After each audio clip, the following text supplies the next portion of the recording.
नमस्कार, सेहतनामा विद राजेंद्र में आज बेहद खास मुद्दे पर बात करने जा रहे हैं। बच्चों से संबंधित मुद्दे पर बात होगी और बच्चों को जो गैजेट्स, मोबाइल फ़ोन, टीवी या फिर आईपैड हम दे देते हैं।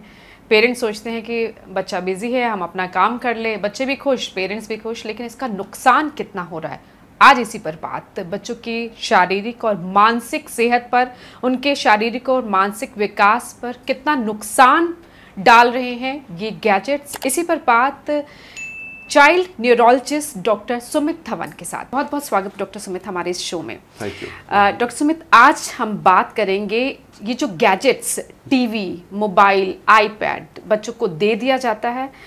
पेरेंट्स हैं वो भी दे रहे हैं, दादा दादी हैं वो भी थमा देते हैं और वो निश्चिंत हो जाते हैं, बेफिक्र हो जाते हैं कि बच्चा तो अब अपना खुश है, हम भी अपना आराम से अपना काम कर रहे हैं, सब ठीक चल रहा है। क्या ये ठीक है?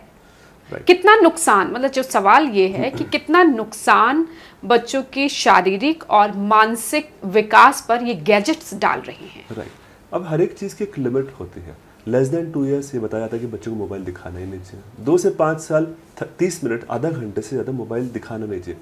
ये जो आधा घंटा है, पूरे दिन में 24 घंटे में सिर्फ आधा घंटा अगर बच्चा 2 से 5 साल का है तो बिल्कुल, वो भी अंडर सुपरविजन। अंडर सुपरविजन मतलब साथ में पेरेंट्स या घर वाला कोई बैठा है और वो सुपरवाइज कर रहे हैं और वो उसको बता रहे हैं कि आप क्या देख रहे हो, ये है। सो बेसिकली मोबाइल जो यूज़ करना है वो एक टूल ऑफ इंटरेक्शन की तरह है कि हमें उसको बताना है कि क्या करना है और क्या नहीं करना है। अपने आप बच्चे को अपने आप चलाने देना ये एक प्रॉब्लमैटिक सिचुएशन रह सकती है, बिकॉज इसमें बच्चा एक ऑटोमेटिक इंडिपेंडेंट बन जाता है, उसका बिहेवियर प्रॉब्लम्स आने लगती है और उसे कंट्रोल करना मुश्किल हो जाता है। क्योंकि बच्चा सिर्फ देख ही रहा है, कुछ रिएक्ट नहीं कर पा रहा, कुछ बोल नहीं रहा, कुछ पूछ नहीं पा रहा। राइट। तो सबसे मोस्ट इंपॉर्टेंट प्रॉब्लम इसमें आती है कि बिकॉज इंटरेक्शन नहीं है, उसका सोशल बिहेवियर बहुत खराब होने लगता है। उसे जब कोई नया मेंबर आता है उसे ये नहीं पता है कि मैंने स्माइल करना है, मैंने स्माइल नहीं करना है। जैसे आप बच्चे का मोबाइल निकालते हो, बच्चा फिर से चिड़चिड़ा होने लगता है, अग्रेसिव होने लगता है, जिद्दी होने लगता है, तोड़फोड़ करने लगता है। तो पेरेंट्स को लगता है ठीक है तू मोबाइल ले ही ले और शांत बैठ जा, मुझे भी डिस्टर्ब मत कर, खुद भी डिस्टर्ब मत हो और खेलते रहे। पर इतना इसका नुकसान कितना हो रहा है? राइट। तो एक तरफ बच्चा बहुत शांत है जब वो मोबाइल देख रहा है और दूसरा जैसे ही उसको गैजेट से आप हटा रहे हो तो वो बहुत अग्रेसिव हो रहा है, जो कि एक प्रॉब्लम है। बिकॉज हम बच्चे को सिखाना चाहते हैं इमोशनल रेगुलेशन या बिहेवियर रेगुलेशन। मतलब हर एक चीज़ की एक लिमिट है, इस टाइम के बियॉन्ड आपने ये चीज़ नहीं करनी है। मैंने अगर आपको मोबाइल नहीं दे रहा हूँ मतलब नहीं लेना है, लेकिन अब आपने 4 घंटा आपने मोबाइल का कंफर्ट वर्ल्ड में उसको डाल दिया और उसके बाद अगर आप अपने कंफर्ट वर्ल्ड से उसको निकालेंगे तो बच्चा जिद्दी होगा, टैंट्रम्स थ्रो करेगा, कुछ ना कुछ नुकसान करेगा। तो ये प्रॉब्लम्स आती है एक मोबाइल देते वक्त और एक मोबाइल निकालते वक्त। शारीरिक तौर पर कितनी प्रॉब्लम जाती है? शारीरिक विकास में बच्चों को कितना नुकसान हो रहा है? इसमें 2 प्रॉब्लम्स आती है, एक फिजिकल प्रॉब्लम्स और एक मेंटल प्रॉब्लम्स। मतलब एक फिजिकल ग्रोथ में बच्चों को आदत लग जाती है कि चलो मोबाइल लो खाना खाओ, मोबाइल लो खाना खाओ। तो पेरेंट्स भी खुश है कि बच्चा मोबाइल देख रहा है और खाना भी खा रहा है। क्योंकि लेकिन ये प्रॉब्लम आम देखी जाती है कि बच्चे खाना नहीं खाते, चलिए इसी बहाने खाना खा रहे हैं। बट इसमें प्रॉब्लम ये आती है दूसरी कि बच्चे कितना खा रहे हैं। बच्चे ज़्यादा खाने लग जाते हैं, प्रोग्राम चलते जाता है, बच्चे एंजॉय करते जाते हैं, बच्चे एक्साइटेड है तो कंटिन्यूस खा रहे हैं। तो इसकी वजह से बच्चे मोटे होने लग जाते हैं, मोटापा आने लग जाता है। आजकल हम देख रहे हैं कि 2-2, 3-3 साल के बच्चों का वजन 20 किलो 25 किलो के आसपास है, जबकि 2 से 3 साल हम एक्सपेक्ट करते हैं 10 से 13 किलो के आसपास का वजन। तो एक प्रॉब्लम आती है फिजिकल प्रॉब्लम्स जो कि है ओबेसिटी, दूसरी आती है मेंटल, बिहेवियर, स्पीच और लर्निंग इश्यूज। अब एक एक चीज़ों पर हम डिस्कस करेंगे। मेंटल इश्यूज या बिहेवियर इश्यूज मतलब हाइपर एक्टिविटी होना, जिद्दी होना, स्टबर्न होना, पेरेंट्स की बातें ना मानना, ये प्रॉब्लम्स आती है बिहेवियर और मेंटल इश्यूज। दूसरा आता है स्पीच और अटेंशन इश्यूज। अगर बच्चे 2-3 घंटा मोबाइल पर बैठे रहेंगे तो आप कितना भी उनको आवाज़ दो, चिल्लाओ, नाम से बुलाओ, वो रिस्पॉन्ड नहीं करते। जैसे जैसे एज बढ़ती जाती है, सिचुएशन ऐसी आती है कि वो नॉर्मल चीज़ों पे भी रिस्पॉन्ड नहीं करते। मतलब उसको आप नाम से बुलाओगे तो रिस्पॉन्ड नहीं करेंगे, उसको बोलोगे ये उठा ले, वो रिस्पॉन्ड नहीं करेंगे। तो वो सिर्फ रिस्पॉन्ड करते हैं अपनी चॉइस पे, मतलब अपनी जिद या अपनी डिज़ायर पूरी करने के लिए। मतलब अगर उसको बोलेंगे चलो आइसक्रीम खा लो तो तुरंत सुनेंगे कि अच्छा चलो आइसक्रीम खाते हैं। उनको बोलेंगे चलो बाहर चलना है तो तुरंत उसको पता है कि हमें बाहर गाड़ी में बैठने मिलेगा, तो वो सुनने लगते हैं। तो इसको बोलते हैं सिलेक्टिव हियरिंग। एक्सेसिव मोबाइल की वजह से एक तरह का सिलेक्टिव हियरिंग आ जाता है। मतलब वो सिर्फ अपनी नीड्स पर रिस्पॉन्ड कर, मतलब चलो खाना खा लो बस, ये 3-4 चीज़ें ही रिस्पॉन्ड करेंगे, बाकी चीज़ों पर रिस्पॉन्ड नहीं करेंगे। इसकी वजह से बच्चे रिलेटिव्स को पहचानते नहीं है, घर वालों को पहचानते नहीं है, चीज़ों को पहचानते नहीं, वो सिर्फ नीड बेस्ड चीज़ों को पहचानते हैं। उसे पता है कि दादी आएगी मुझे मोबाइल दे देंगी, तो बच्चा दादी के पास जाने में बहुत खुश है, वो मदर के पास जाएगा ही नहीं, क्योंकि उसे पता है मम्मी देने वाली, उसे पता है ऐसे दादी ही देने वाली, तो बच्चे सारा टाइम दादी के पास ही प्रेफर करेंगे, बिकॉज उनका कंफर्ट लेवल है। दादी उनको डांट नहीं रही, दादी उनको खिलाते जा रही है, दादी उनको मोबाइल देते जा रही है, तो बच्चे खुश है उस एनवायरमेंट में।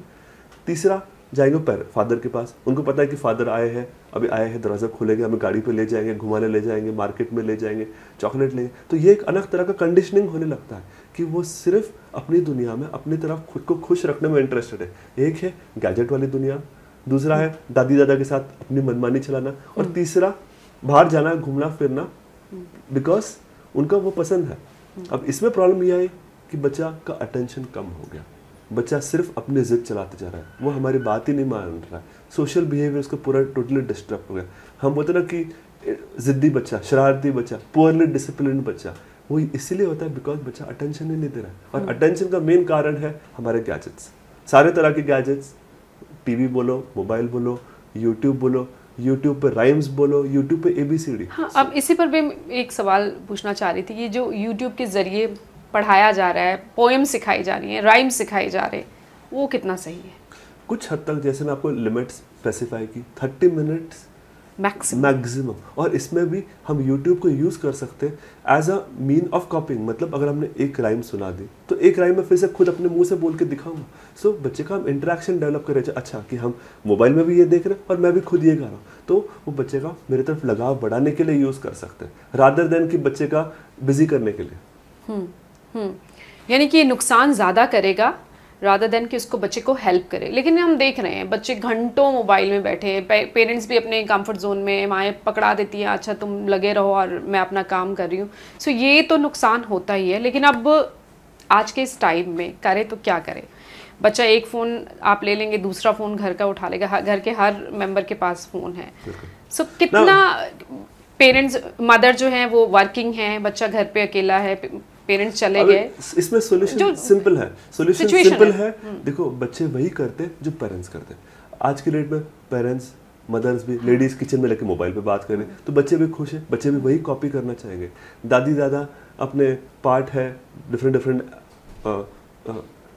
गुरबानी जो सुन रहे हैं या कीर्तन सुन रहे हैं, तो बच्चे उनको कॉपी करना चाहेंगे। तो सबसे पहले बच्चों की आदत बदलने के लिए हमें खुद की आदतें बदलना ज़रूरी है। काफ़ी सारे पेरेंट्स को हमने तो उनके घर से टीवी भी निकलवा लिया, बिकॉज अगर घर वाले टीवी देखेंगे तो बच्चा भी टीवी देखने वाला है। तो बच्चों की आदत बदलने के पहले खुद की आदतें बदलना ज़रूरी है। खाना खाते खाते हम भी खुद टीवी देखते हैं, हमें ये भी बंद करना पड़ेगा, बिकॉज इसमें हम सबसे इम्पॉर्टेंट मौका जो लॉस कर रहे हैं सब लोग साथ में बैठने का और इंटरेक्शन का, जो कि एक इम्पॉर्टेंट टाइम है, good family time, good interaction time है। अगर हम आधा घंटा भी खाना खाते वक्त स्पेंड कर रहे हैं, 3 टाइम मतलब 1.5 घंटे का इंटरेक्शन है, और वो 1.5 घंटे का इंटरेक्शन अगर आप मोबाइल को दे दोगे फिर सोशल बिहेवियर कहाँ से डेवलप होने वाला है। और वो शायद इसी वजह से प्रॉब्लम आपके पास भी आते होंगे पेरेंट्स, ये प्रॉब्लम्स पेरेंट्स सबसे ज्यादा इसी प्रॉब्लम्स के लिए, 2 प्रॉब्लम्स के लिए, कि बच्चों की गैजेट्स की आदत कैसे छुड़ाए। ये बच्चे बोलते नहीं, बच्चे जिद्दी है, या उनको डिस्क्राइब नहीं कर पा रहे कि एग्जैक्टली प्रॉब्लम्स क्या है। तो अगर आदत पड़ गई, अब गलती हो गई, अब आप जो दर्शक देख रहे हैं कि अब छुड़वानी है आदत, तो फिर उसके लिए सबसे पहले बच्चा तो आप छीनेंगे गैजेट्स तो वो रोएगा। तो सबसे पहले इसमें खुद को बदलना पड़ता है। पेरेंट्स को खुद की आदतें बदलनी पड़ती है, उनको खुद का वर्क स्ट्रक्चर बदलना पड़ता है। बच्चा जब सो रहा हो तब घर के काम कर लो, उस टाइम उसको टीवी पे मत बिठाओ। बच्चों को अकेले खेलने देना भी एक प्रॉब्लम है, क्योंकि अगर बच्चा अकेला कोई किसी टॉय के साथ खेल रहा है, मतलब बेसिकली वो अपने आप में मस्त होते जा रहा है। हमें कोई भी टॉय या टूल इंटरेक्शन का एक जरिया रहता है, अगर हम वो इंटरेक्शन ही गायब कर देंगे तो फिर बच्चा सीखेगा कैसे। तो सबसे पहला खुद की आदतें बदलो, वर्क शेड्यूल, बच्चा सो रहा है तब काम कर लो। दूसरा, प्ले स्कूल्स है जहाँ पे क्रच है, जहाँ पे 4-5 बच्चे हैं, टीचर्स है, जो इंटरेक्शन बच्चे का बिल्टअप कर रहे हैं, वो बेटर है। तीसरा रहता है कि पार्क्स में, कॉमन पब्लिक ग्राउंड्स है, वहाँ पे ले जाओ, वहाँ पे बच्चे एक दूसरे को देखेंगे, सीखेंगे, क्योंकि सीखने का एक ही जरिया रहता है, दूसरे को देखना। जब तक आप दूसरों को देखोगे नहीं तब तक सीखोगे नहीं। और चौथा एक सिंपल कॉमन एरिया होता है कि किसी न किसी घर पे, हम बोलते हैं ना कॉमन गैदरिंग, किसी घर पे जाके खेल ले। उसमें क्या होता है, बच्चे 3-4 बच्चे हैं, बैठे एक दूसरे को देख के सीख रहे हैं और खेल रहे हैं। So which is the important way of speech development, language and behaviour. तो हमें शेड्यूल को डिवाइड कर देना है पूरे दिन के। एक है स्कूल बेस्ड, जो कि स्कूल बेस्ड और क्रच बेस्ड, जहाँ पे प्ले बेस्ड लर्निंग है। दूसरा पार्क बेस्ड, जहाँ पे आउटडोर बेस्ड लर्निंग है, फिजिकल स्किल्स डेवलप हो रहे हैं। तीसरा है इंटरेक्शन बेस्ड, कि घर पे 3-4 बच्चे खेल रहे हैं डिफरेंट एज ग्रुप के।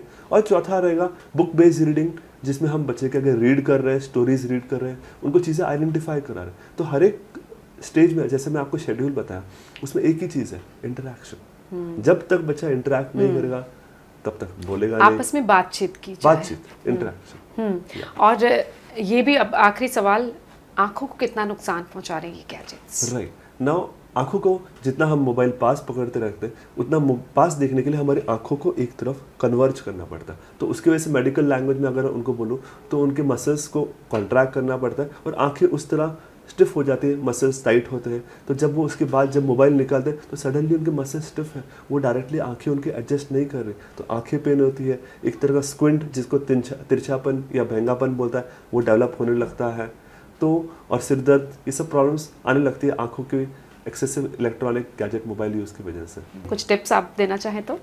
बस आपको अपना शेड्यूल बैलेंस करो, शेड्यूल बैलेंस कर लिया, काफ़ी सारी चीज़ें। मोबाइल नहीं देना है बच्चों को, ये आधे घंटे से ज्यादा। बच्चा मांगे भी तो उसको पता होना चाहिए कि मुझे नहीं मिलेगा। और मोबाइल पे राइम्स भी नहीं देने, बिकॉज अगर पेरेंट्स को हम पूछे मोबाइल देते, बोलते हम मोबाइल नहीं देते। उनसे पूछते यूट्यूब राइम्स दिखाते हैं, हाँ हम तो 2-4 घंटे से राइम्स दिखाते रहते हैं। तो पेरेंट्स खुश है कि बच्चा राइम्स सीख गया, लेकिन प्रॉब्लम क्या है, वो राइम्स बोलता है सिर्फ अपनी मर्जी से। जब हम पूछेंगे उनसे तो बोलते नहीं है, तो वो एक डिफरेंट तरह की प्रॉब्लम्स है। ये वो लर्निंग नहीं जो आप खुद राइम्स सिखा सकते हैं। इलेक्ट्रॉनिक लर्निंग है, इलेक्ट्रॉनिक लर्निंग के अपने प्रॉब्लम्स हैं। तो अपना काम आसान करने के लिए कहीं ऐसा तो नहीं हो रहा आप अपने बच्चे का नुकसान कर रहे हैं? बच्चे के लिए कितना खतरा हो सकता है उन्हें मोबाइल देना, ज़रूरत से ज़्यादा उन्हें टीवी के सामने बिठाना, या फिर कोई भी गैजेट देना?